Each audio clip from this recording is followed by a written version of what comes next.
সিয়াম সাধনার মাস মাহে রমজান। পবিত্র এ মাস ঘিরে মুসলিম বিশ্বে বিরাজ করছে বিশেষ আমেজ। পিছিয়ে নেই সৌদি আরবে বসবাসরত কয়েক লাখ বাংলাদেশীয়। ধৈর্য ও সংযমের এ মাসে প্রবাসীরা মেতেছেন আত্মশুদ্ধির উৎসবে।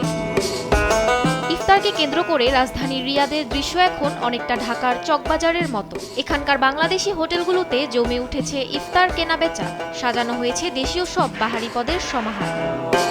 বেগুনি, পেঁয়াজু, ছোলা, আলুর চপ থেকে শুরু করে সুস্বাদু হালিম আর রসে ভরা জিলাপি বাদ যাচ্ছে না কিছুই। প্রবাসীরা বলছেন বিদেশের মাটিতে এসব খাবার মনে করিয়ে দেয় শেকড়ের টান। আমরা যারা দেশীয় আইটেম পছন্দ করি ওই জিনিসটা মাথায় রেখে আমরা আসলে বাংলার যে ইফতারের যে ইগুলো কি বলে যে আপনার চাহিদাগুলো বা ইফতারের সময় যে হয় এই জিনিসগুলো আমরা করে থাকি।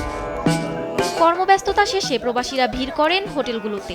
কেউ কিনছেন পরিবারের জন্য, কেউ বা এসেছেন সহকর্মীদের সঙ্গে মিলেমিশে ইফতার করতে। প্রবাসের একঘেয়েমি জীবনে এমন আয়োজন নিয়ে এসেছে এক চিলতে প্রশান্তি। এখানে বাঙালিরা আসে আমাদের এখান থেকে ইফতার নিয়ে অনেক আনন্দের সাথে ইফতার ক্রয় করে থাকে।